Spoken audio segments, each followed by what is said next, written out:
1, 2, 2, 3.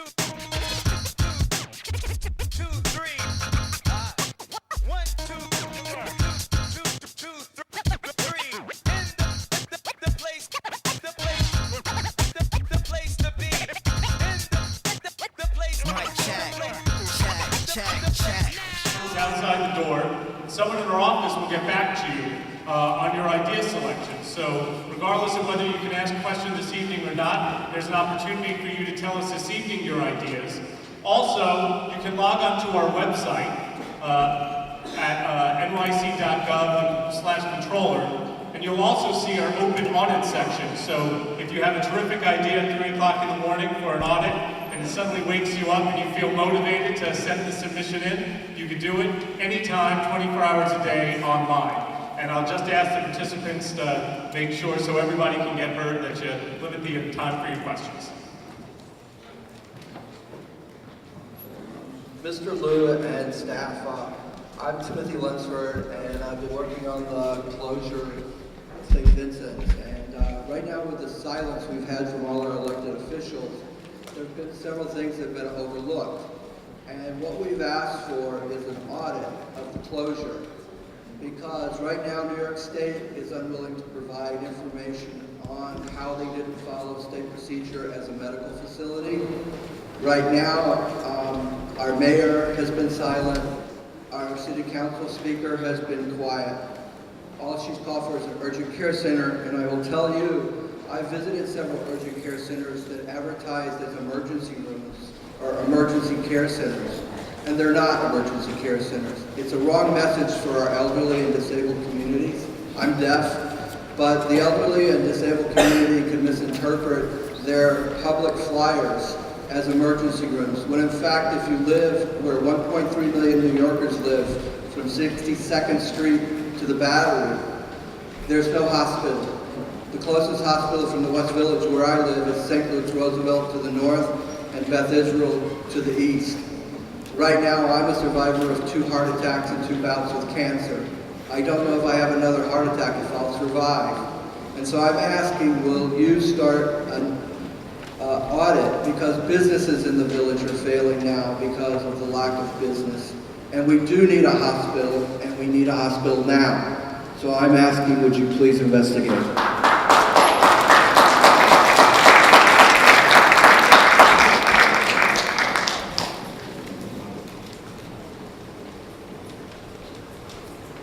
handsonstvincents.com.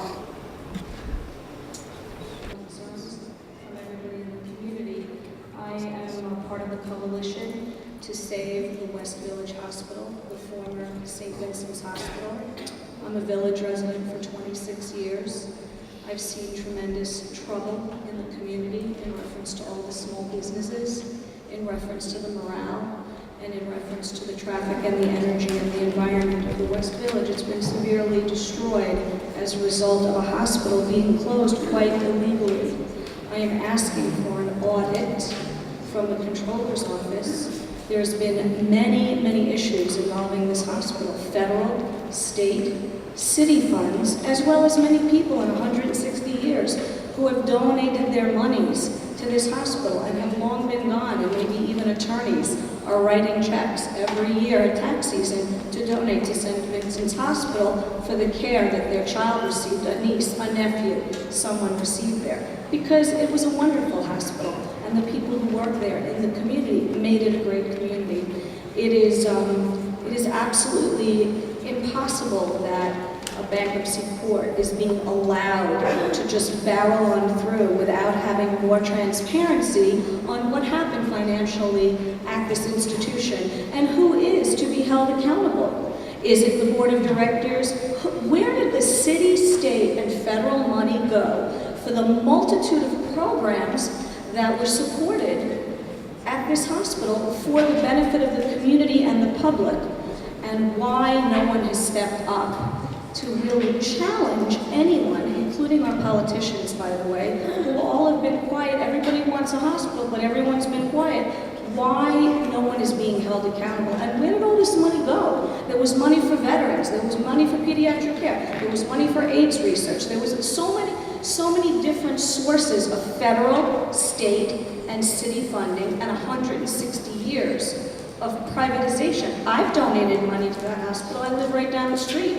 Where did my like $50 go? It's not a lot of money, but it meant a lot to me.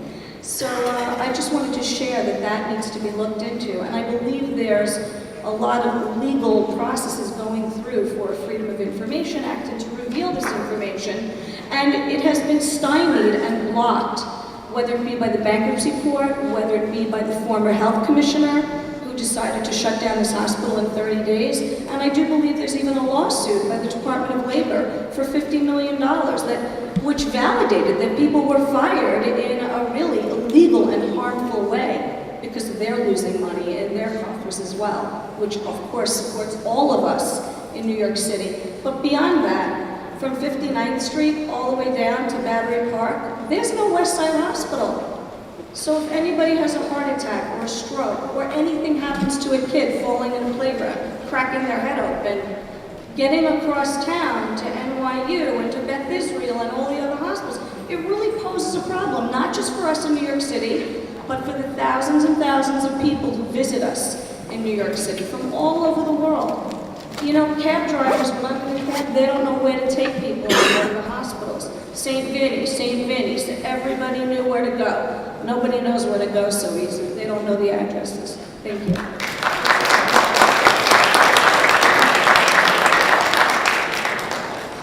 Hi, my name is Peter Chan. I'm the co-chair for the Chinatown Partnership LDC, which is spearheading the Big Level now. Before I go on, I just want to thank John for sponsoring these meetings so we can get our opinions.